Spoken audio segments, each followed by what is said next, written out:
La résolution de cet exercice va vous permettre de savoir étudier le mouvement d'un projectile dans le champ de pesanteur uniforme, puisqu'il est directement lié au cours. Mais avant de continuer, pensez à vous abonner, à liker, à laisser des commentaires, à partager sur nos comptes. Comme conseil, lorsque vous avez un exercice à résoudre, vous devez essayer de le lire attentivement, prendre les données. Par exemple, si c'est en physique, faire l'étude dynamique, après faire le schéma avant d'attaquer les questions. Et c'est ce que nous allons faire. C'est la meilleure des manières. Nous avons ici champ de pesanteur uniforme. Donc, nous étudions un exercice qui se trouve dans le champ de pesanteur uniforme dans le programme de terminale. Exercice d'application, c'est un exercice qui est directement lié au cours, donc qui va vous permettre de comprendre très bien le cours sur le champ de pesanteur uniforme. Un golfeur communique à une balle de masse M posée sur le sol une vitesse initiale de valeur V0 égale à 25 mètres par seconde et faisant un angle alpha égal à 40 degrés. Avec l'horizontale donné G égale à 9,8 mètres par seconde carré, G étant l'intensité de la pesanteur et V0 c'est la vitesse, ça c'est l'horizontale par exemple. Nous allons tracer après le repère et V0 qui est là. C'est V0 qui fait avec l'horizontale un angle alpha égal à 40 degrés. Et G, c'est l'intensité de la pesanteur qui est égale à 9,8 mètres par seconde carré. La première question, on demande de faire quoi? Déterminer les équations horaires du mouvement du centre d'inertie de la barre de golf dans l'hypothèse d'une chute libre. En déduire l'équation de la trajectoire, à quelle distance du point de lancement la balle va-t-elle tomber? Quelle est la flèche de ce lancer? Maintenant que nous avons lu l'exercice, nous allons prendre les données. Pour les données, on nous a donné la vitesse initiale, l'angle alpha, G, donné V0 égale à 25 mètres par seconde, alpha 40 degrés, G 9,8 mètres par seconde carré. Dans les questions, la question numéro 1, on demande de déterminer les équations du mouvement. Bon, équation du mouvement. Équation.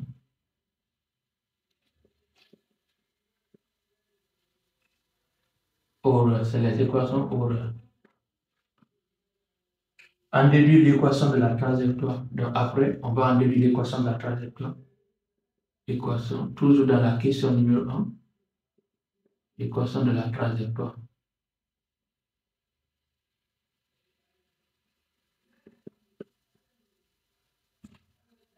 La deuxième question, à quelle distance du point, donc 2, on va noter ça par grand D égale à point d'interrogation. Quelle est la flèche de se lancer? La flèche aussi, on va noter ça par H qui est égal à point d'interrogation. Maintenant, voici les informations importantes qu'on devait relever. Ici, c'est la troisième question. Question 3. Nous avons fini de prendre les informations importantes de l'exercice. On va passer à l'étude dynamique.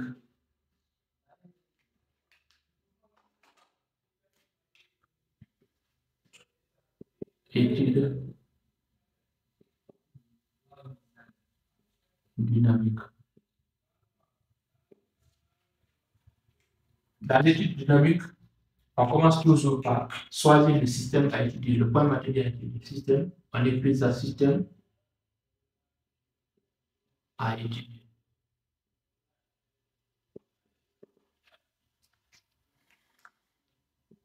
Pour le système à étudier, vous choisissez le point matériel ou bien le solide qui est en mouvement. Lorsqu'on regarde dans l'exercice, ici on dit quoi? Un golfeur communique à une balle de masse M posée sur le sol, une vitesse initiale de valeur V0 égale et faisant. Donc ici, lorsqu'on lit l'exercice, on se rend compte quoi? Que c'est la balle qui sera en mouvement puisqu'on communique une vitesse à la balle. Donc la balle sera en mouvement. Le point matériel qui est en mouvement, c'est ce point-là, on étudie. Donc, ici, c'est la balle. On étudie le mouvement de la balle. La balle sera supposée comme un point matériel.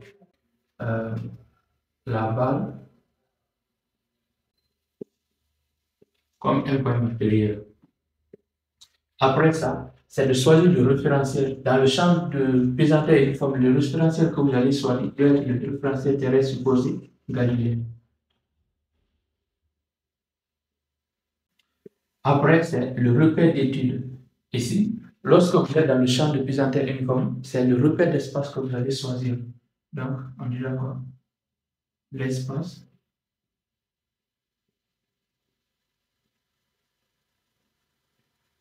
est menu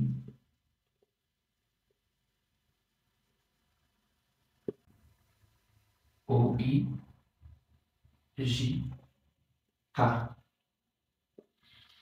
Maintenant, ça c'est cette partie est finie. On passe à quoi? Au bilan des forces.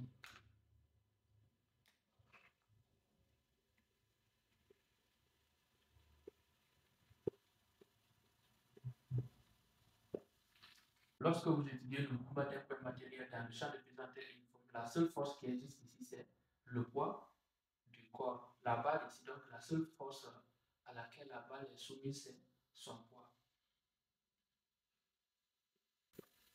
Est égal à M G vecteur. Donc, c'est la seule force qui existe. Une fois qu'on finit ça, nous allons faire le schéma. Nous commençons d'abord par le sol, représenter le sol horizontal comme un axe horizontal comme ça.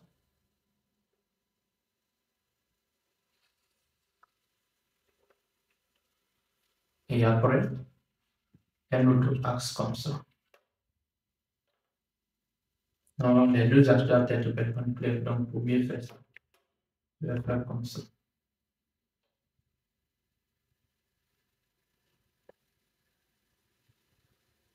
Voilà, pour vérifier la perpendicularité.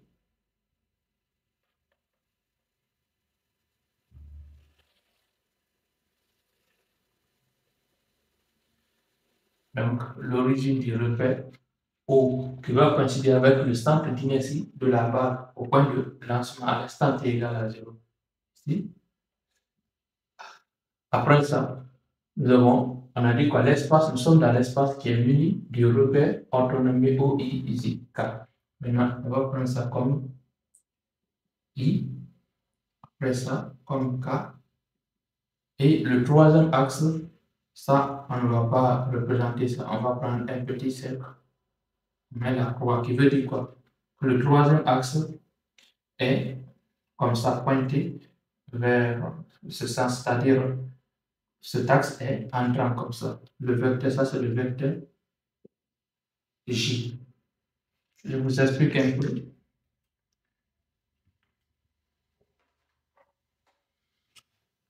Les trois axes du repère OIJK sont comment? Ça c'est l'axe K, l'axe Y et l'axe X. Les trois axes sont comme ça.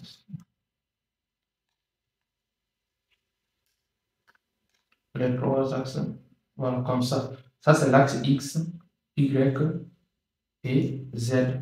Dans cet axe-là, le mouvement va se placer voilà, dans le plan. Il y a l'axe là qui ne va pas travailler. Donc on fait comme ça. Et lorsqu'on fait comme ça, l'axe qui est entrant comme ça, c'est cet axe-là, on a représenté X, K. Ça c'est I qui va correspondre à l'axe X. L'autre là, on va noter ça par l'axe Z. Et ça, l'axe X, Y comme ça, on fait comme ça. Donc c'est un peu difficile. Voilà, c'est comme ça, si vous voulez comprendre. Normalement, c'est comme ça, X, Y, Z, mais on va tourner l'axe comme ça. Donc X comme ça, Y et Z qui monte. C'est comme ça.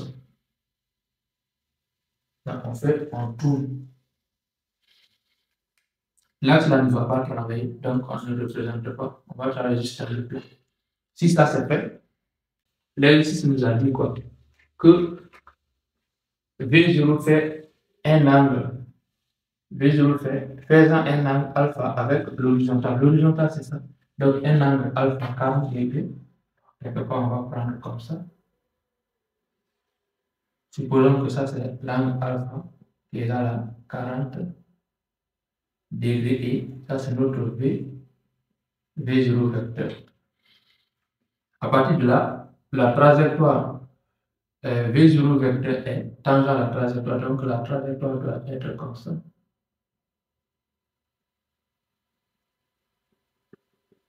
Comme ça, quelque part. Après, on va faire la suite. Et une fois qu'on a ça, qu'est-ce qu'on fait? On essaie de projeter V0 suivant l'axe là et suivant l'autre axe de manière perpendiculaire.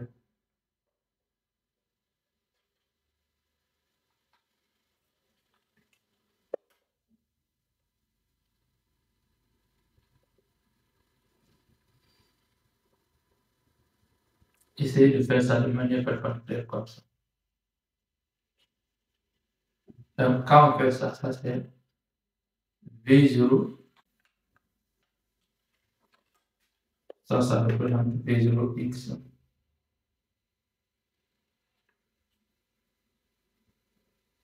V0x comme ça. Et par ici.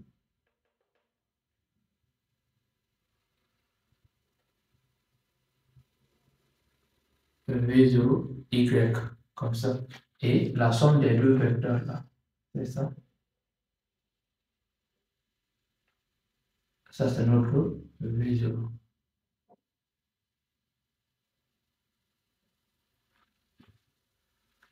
Voilà. Donc,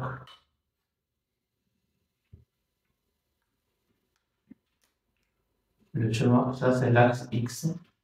Et l'axe, bon, on va noter c'est Z normalement. Ça c'est.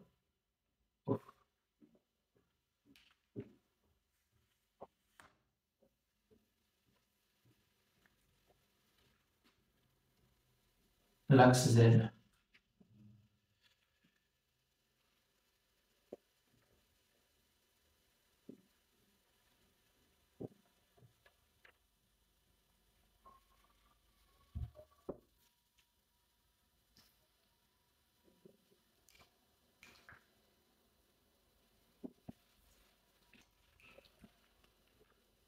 Ce qui reste maintenant à faire, on va faire juste comme ça.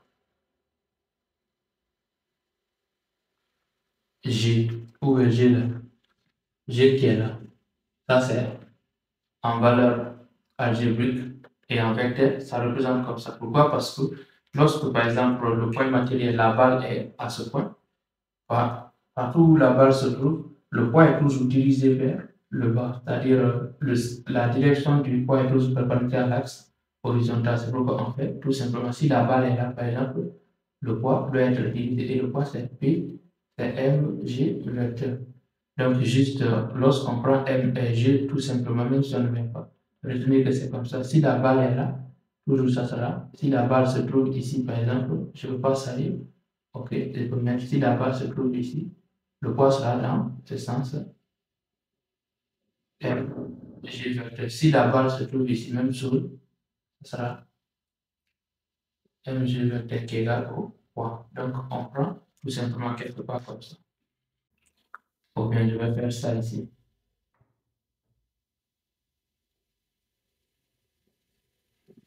Je vais faire comme ça.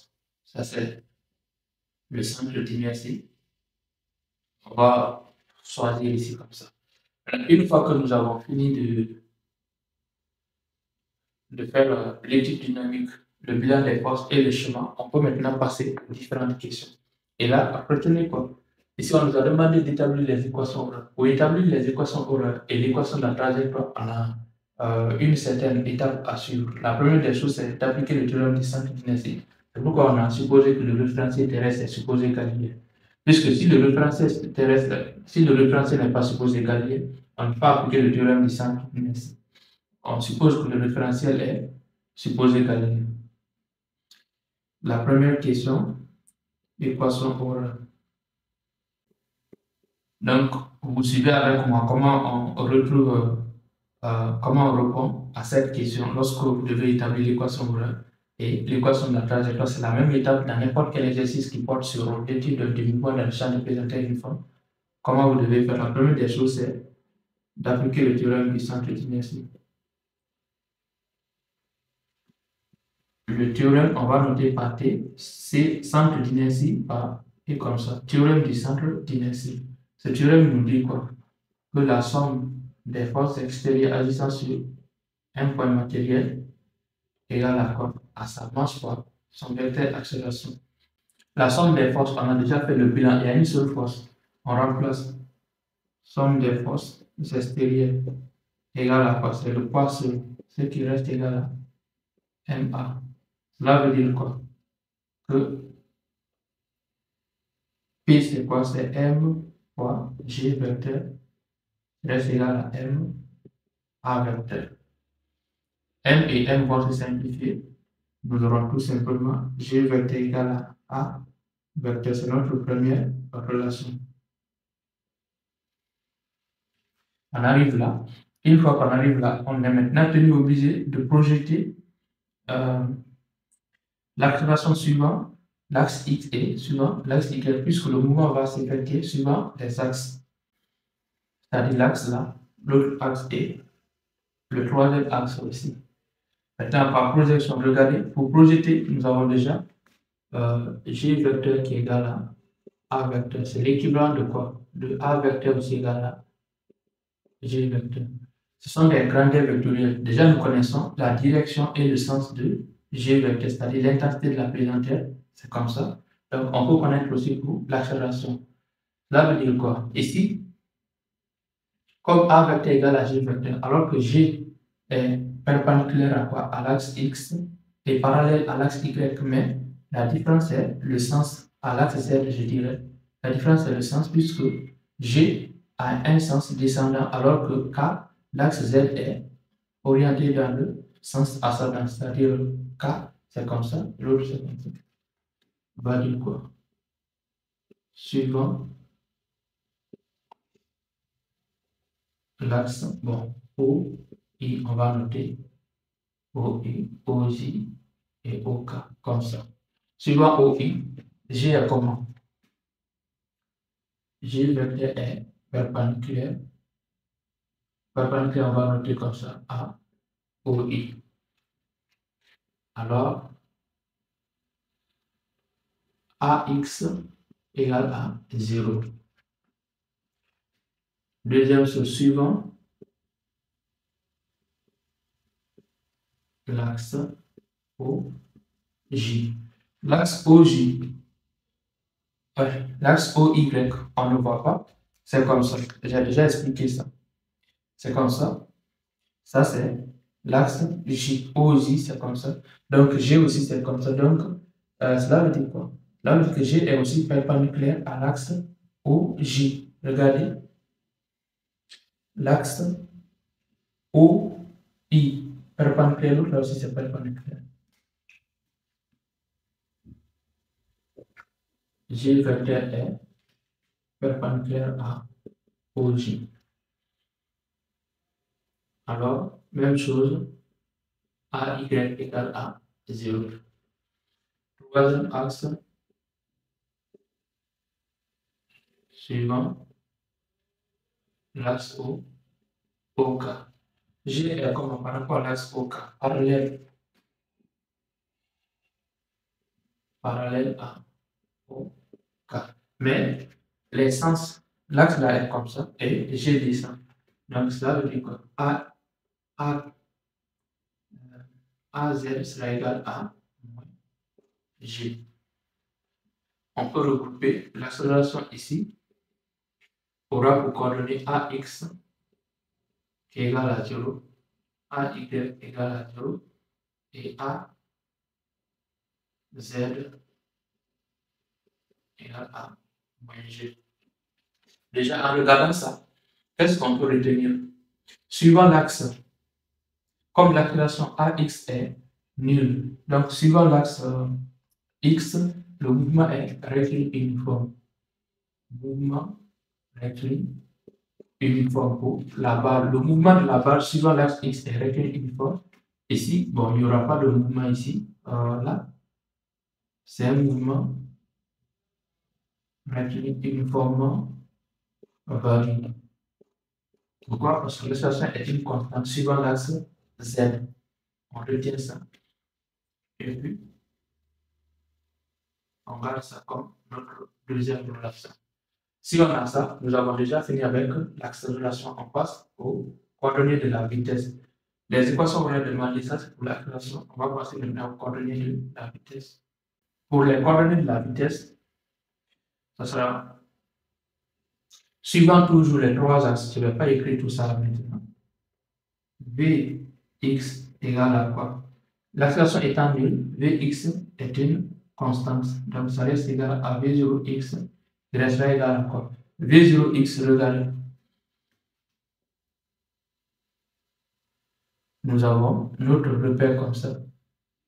Le V0 est là, ça c'est V0, le repère contenu normalement. V0x, il y a un angle alpha.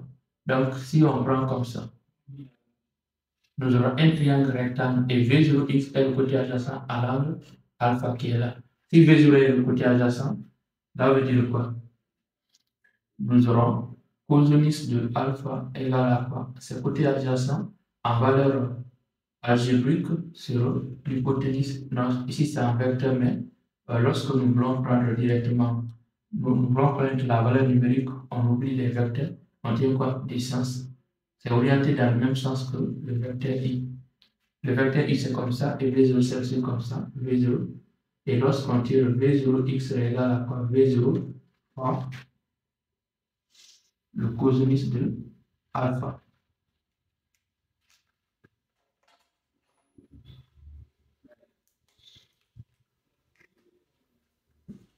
Même chose, V0 pour V0y. Pour V0y, l'axe est comme ça. Le mouvement s'effectue seulement entre les deux axes comme ça.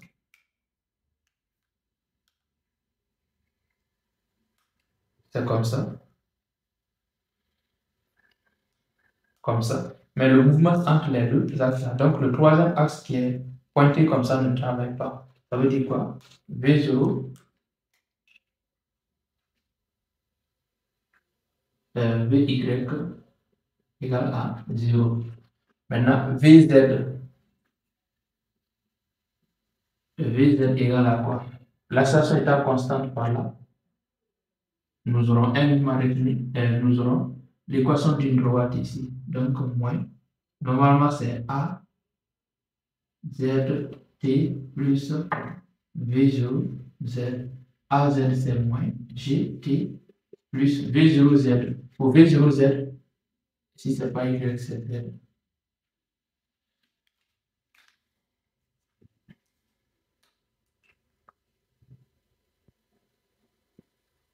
V0Z. V0Z, c'est comme ça.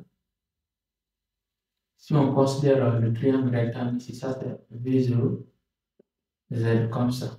Donc, avec la propriété des angles internes et alternes, l'angle qui est là, c'est le même angle qui se forme ici. V0, Z est le côté opposé à cet angle. Donc, on prend le sinus de alpha qui sera égal à quoi? Le côté opposé, V0, Z, sur l'hypoténuse. L'hypoténuse, c'est V0.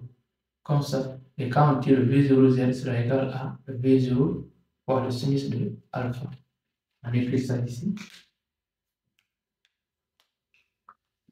Plus V0 fois le sinus de alpha. On revient maintenant. V aura pour coordonnée Vx qui est égal à quoi? V0 fois le cosinus de alpha. Vy égale à 0. Et Vz égale à moins G. T plus V0 fois le sinus de alpha. On trouve notre troisième relation. Maintenant, ça, d'autres peuvent noter simplement comme ça. Au lieu de prendre V0x, ils peuvent prendre V0 cos alpha. Ici, 0 et là, moins gt plus V0 sinus de alpha. Ça aussi, si vous notez comme ça, c'est pas mal. Tout ça revient à la même chose. Là que nous sommes arrivés là, on a fini pour la vitesse, les coordonnées de c'est-à-dire l'équation horaire pour la vitesse, nous l'avons déterminée, c'est ça. L'équation horaire pour l'accélération, c'est ça.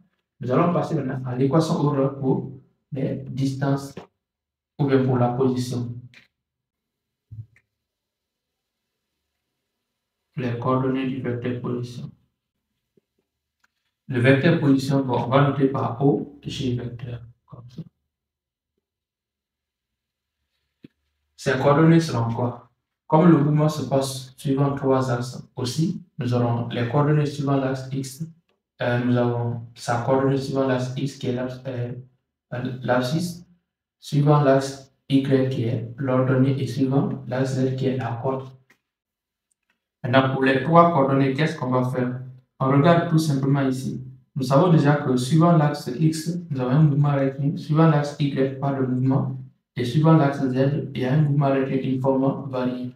Pour un mouvement rectiligne uniforme, X, on aura quoi? C'est tout simplement, pour un mouvement rectiligne, c'est Vt plus x0. Mais le fait que le mouvement commence à l'origine ici, donc pas de distance initiale, on aura c'est Vxt plus V0, x0. x0 égale à 0. Ce qui veut dire quoi? Que x sera tout simplement Vx, déjà, Vx est V0 fois le cosinus de alpha fois t. On va écrire comme ça pour ne pas qu'il y ait des confusions. On garde ça. Y égale à 0. Pas de mouvement suivant l'axe Y. Maintenant, on s'intéresse à Z. Pour Z, nous aurons Y égale à 1 demi, d'après la définition pour un mouvement rectiligne uniformément varié, plus V0. Non, ce n'est pas Y, c'est Z. Là, c'est Z. Maintenant, T plus Z0. Mais on regarde, le mouvement commence à l'origine ici. Là veut dire quoi? Z0 égale à 0. Nous aurons Z 1 demi A. Regardez, A c'est moins G. Ce qui va nous donner moins 1 demi de GT carré plus V0 Z. V0 Z, c'est cette partie-là. V0 fois le sinus de alpha fois T plus Y0 égale à 0. C'est fini. Maintenant, si on arrive là, nous avons les 3 coordonnées. On peut les regrouper ensemble. OG sera égal à quoi? X qui est égal à V0 fois le cosinus de alpha fois T. Y égale à 0 et Z égale à 1 demi de GT carré plus V0 fois le sinus de alpha T. Je pense que c'est la relation 4. Oui, 4. Arrivé là, nous avons déjà répondu à une première partie de la première question. On nous a demandé de déterminer les équations Euler du mouvement du centre d'inertie de la barre de Golf dans l'hypothèse d'une chute libre. Donc, nous avons déjà quitté ici jusque-là. C'est ce que nous faisions.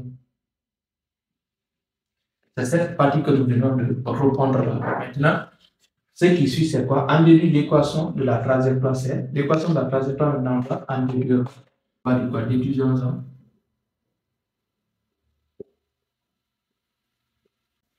Pour en déduire l'équation de la trajectoire, on regarde dans les deux équations, là où on peut tirer facilement le temps, c'est d'éliminer le temps ici. Donc, on va tirer le temps ici, puisque c'est facile de tirer le temps et remplacer là. X égale à V0 fois le cosinus de alpha fois t, ce qui veut dire quoi? Lorsqu'on tire t égale à, sera égal à x sur V0 fois le cosinus de alpha. Maintenant, on remplace ça dans la troisième équation. Z sera égal à moins 1 demi G. À la place de t, on met ça x sur V0 fois cos de alpha au carré plus V0 fois le sinus de alpha. T, c'est x0. V0 fois le sinus de alpha. Comme ça. Une fois qu'on a ça, Z sera égal à quoi? Ici, on développe, on a x carré, donc moins g, x carré, le g qui est là, c'est ça, x carré sur, ici, v0 au carré, et à 2, v0 au carré fois le cosinus de alpha, plus là, on a quoi? V0, bon, on peut simplifier, ici c'est cosinus, cos de alpha. Voilà. V0 est là, V0 est là, on peut simplifier directement. Je vais prendre x facteur, donc nous aurons sinus de alpha sur le cosinus de alpha, comme ça. On continue. Z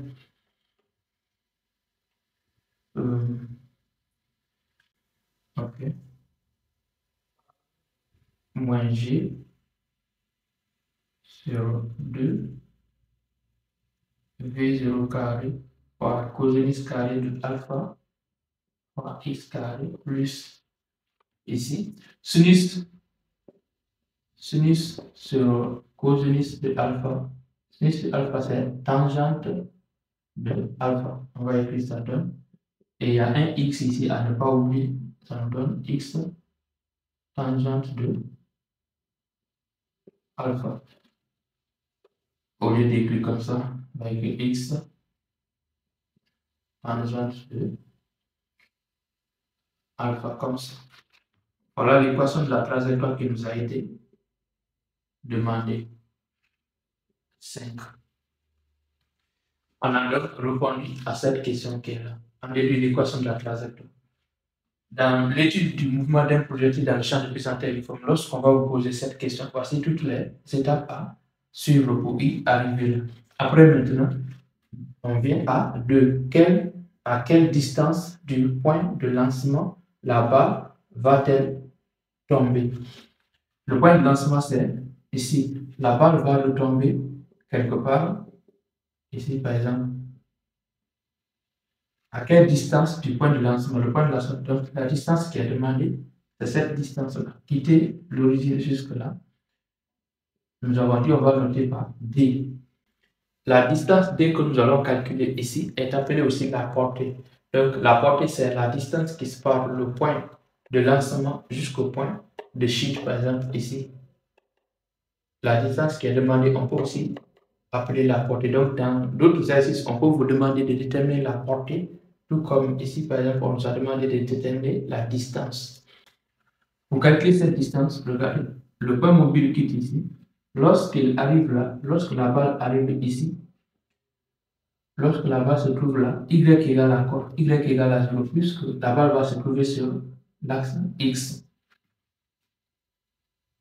On va noter ça par un point C. On va dire quoi? Au point de chute,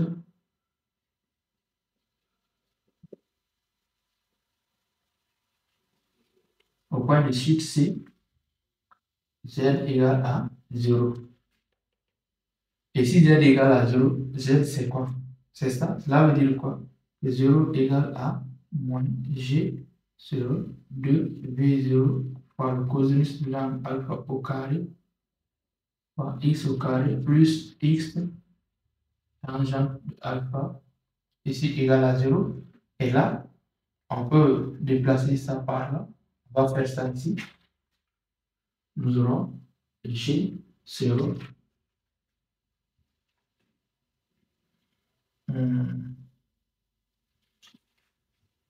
bon, avant de faire ça, d'abord, on va factoriser ici par x. D'accord, c'est pas grave. V0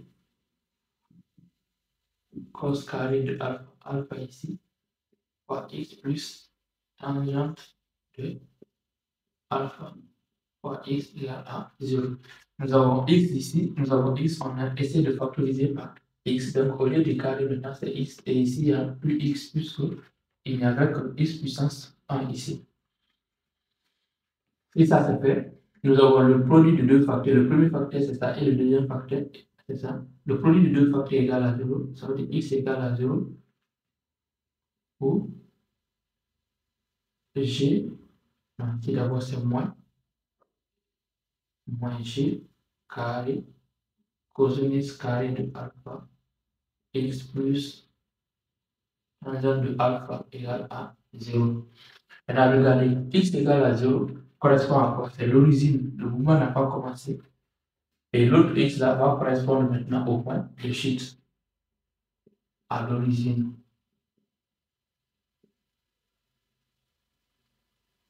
Du repère. Ici au point de chute. Au point de chute. On tire x ici. On va mettre tout simplement x ici pour dire que c'est au point de chute. Le point là, on n'a nommé pas c, c'est pas grave. Là, on va essayer de tirer. Nous aurons g sur v0 carré par le cosinus carré alpha. Comme il y a moins ici, quand ça vient derrière, le moins va disparaître égal à la tangente de alpha. Bon, au lieu de tangente, c'est mieux de prendre le sinus de alpha sur le cosinus de alpha. Maintenant, on tire xc égale à quoi? On va se baser sur ça. Nous aurons sinus de alpha fois p. Attendez, je vais mettre des parenthèses. V0 carré fois le cosinus carré alpha sur g qui sera au dénominateur. Attention, on a oublié de quelque part. Le 2, j'avais oublié le 2 là. Le 2. Maintenant, pour le cosinus de alpha. Maintenant, carré qui est là et le cosinus ici, xc sera égal à quoi? Là, tout simplement, v0 carré sinus alpha fois le cosinus alpha sur 2 fois g.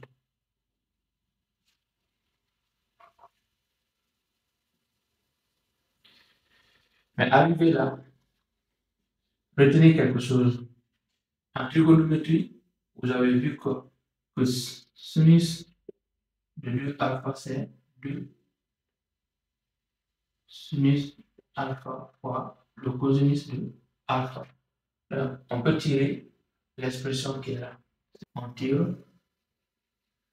Nous avons l'expression là que nous voulons tirer ici. Sinus alpha fois le cosinus de alpha sera égal 2 là-bas divisé ça 1 demi fois sinus de 2 alpha. Comme ça. On remplace la valeur là dans cette écriture. X de c égale à V0 carré. À la place de ça, on met 2 sinus de 2 alpha sur V0 carré, 2 sinus de 2 alpha sur 2g. Le 2 et le 2 là vont se simplifier. Nous aurons V0 carré fois le sinus de 2 alpha sur g. Donc, c'est ça l'expression finale.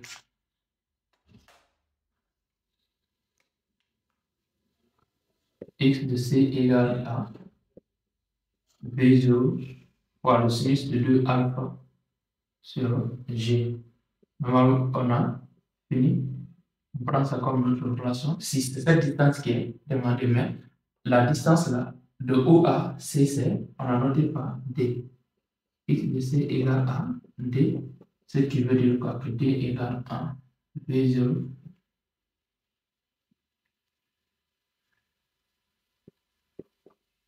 D égale à V0 carré, or le sinus de 2 alpha sur J. C'est la même écriture. L'écriture qui est là, c'est la même écriture qui est aussi là. Là, nous avons trouvé ça. Il nous reste que la dernière question. La deuxième question, la distance demandée, c'est telle qu'on a déterminée pour la flèche maintenant. Nous avons besoin d'utiliser ces deux relations. C'est pourquoi j'essaie de les rappeler. Nous les avons déjà démontrées. Vous savez comment on les a. Maintenant, la hauteur, c'est quoi?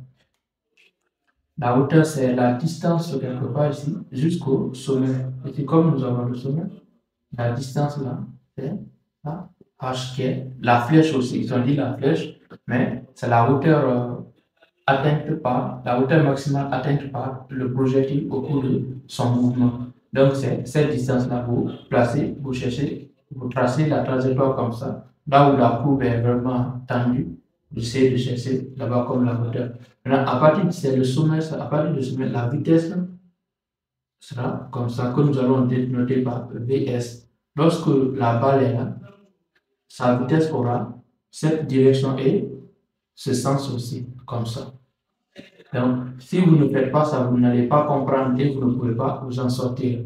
Maintenant, si tel est le cas, à partir de là, nous voyons quoi, que V, la vitesse au sommet est parallèle à l'axe X. On va écrire ça là. I. Donc, cette vitesse, on va la noter par Vs. Ça va correspondre à ça. OK. Maintenant, si la vitesse est parallèle à l'axe X, ça veut dire quoi que sa vitesse, son ordonnée sur l'axe Z est nulle, puisque, regardez, parallèle, ça veut dire que ça sera perpendiculaire. La vitesse, c'est ça, perpendiculaire à l'axe X, comme ça. On va dire quoi? Donc, on se base là, la vitesse au sommet, lorsque nous sommes au sommet, Vz au sommet, comme ça, je vais noter S comme ça, égale à 0, puisque la vitesse est parallèle à l'axe X. Si tel est le cas, Vs c'est quoi? C'est ça? Moins Gt, on va mettre T, S comme ça, qui veut dire T au sommet, le sommet, comme ça. Le point le plus élevé, V au sommet, on va dire 0 égale à moins G, T, mais le temps au sommet plus V0 sinus de alpha. On n'a pas besoin de mettre S ici au sommet parce que ce sont des constantes. C'est le temps juste qui change. Maintenant, nous aurons Gt, le temps au sommet égal à V0 sinus de alpha. On tire le temps T. Ts égale à V0 fois sinus de alpha sur G. Ça, c'est le temps au sommet de la trajectoire S. Bon, ici, ça veut dire de ne pas mettre l'unité. C'est en mètres, c'est une distance. La relation 6, c'est la même relation qui est là. Donc, en mètres. Maintenant, si nous avons trouvé ça, on revient où? Ici, nous aurons Z au sommet de la trajectoire. C'est la distance là. Ça reste tout simplement égal à H. Comme nous avons dit, nous avons noté par H. Il restera égal à quoi? À moins 1 demi GT au sommet, le temps au sommet, plus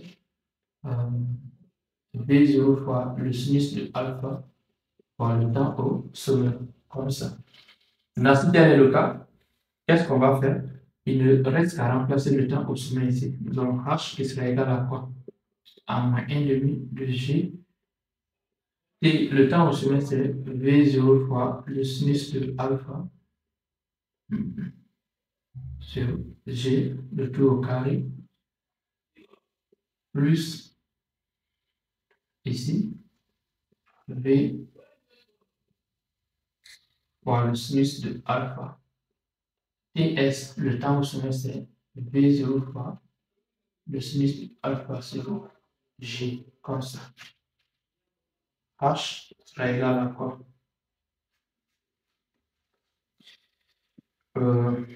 Nous aurons le carré ici. Je vais faire monter G, V0 carré, sinus carré, alpha, sur 2 fois G au carré. Le carré qui est là et le G qui est là. Plus Ici, nous aurons aussi V0 au carré, puisque V0 fois V0, c'est V0 au carré. Sinus fois sinus, c'est sinus alpha au carré sur G. H sera égal à quoi? Ici, regardez, nous devons multiplier ça par, ici par combien? Par 2, numérateur par 2, G, et le dénominateur aussi par 2G. Donc, G, V0 carré, sinus carré alpha sur 2G. Ah non, il y a déjà le carré et G qui est. Les deux d'avant, c'est simplifié. Nous aurons tout simplement 2J. Et ici, il ne reste qu'à multiplier par combien?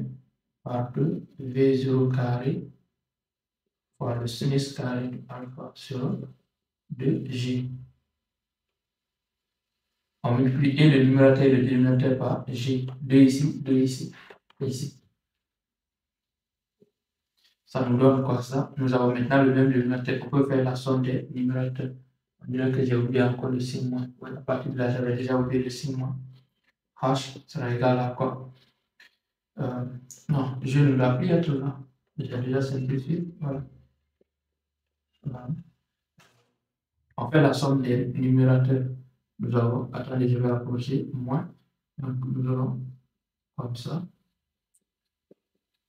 alpha plus 2 V0 sinus carré de alpha, le tout sur 2J. Lorsqu'on fait la somme moins, plus, il ne va rester que V0 carré fois sinus carré de alpha sur 2J. Voici là ce qui nous a été la flèche.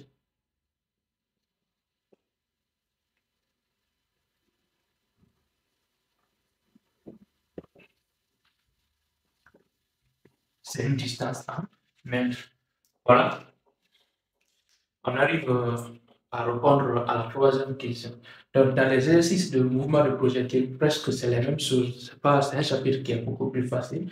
Vous devez suivre toutes les démarches qu'on a eu à suivre jusqu'à arriver ici, par exemple. Les mêmes questions vont se répéter.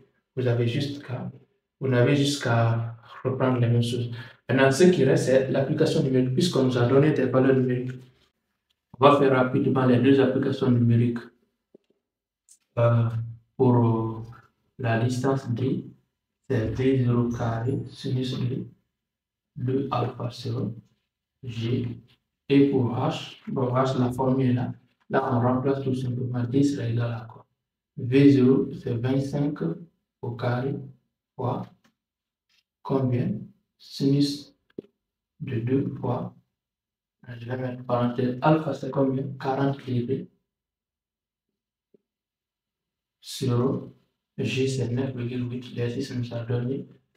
Donc, nous aurons le 620 ici, fois le sinus de 80 degrés sur 9,8. J'allais trouver 63 sensiblement. Donc, la distance est égale à 63 mètres. Là, si on a fait ça pour H, même chose. V0 au carré, V0 c'est 25 au carré fois sinus carré de quoi? De alpha. Alpha c'est 40 sur 2 fois G, 2 fois 9,8. Vous aurez aussi ici le 625 fois le sinus carré de 40 degrés. Regardez, sinus carré de 40 degrés, c'est égal au sinus de 40 degrés ici.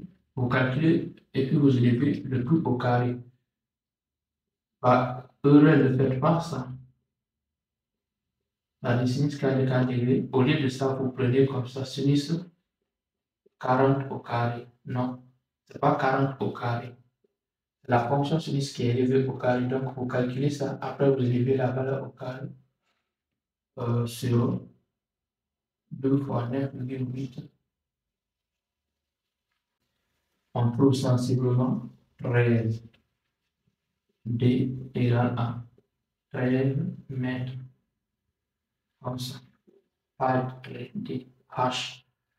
Voici les deux valeurs qu'il fallait trouver. Bon, je n'ai pas fait ça dans la question 2 puisque c'est trop banal. Quand vous arrivez au niveau de la question 2, vous écrivez question 3, vous écrivez ça aussi et on arrive à la fin.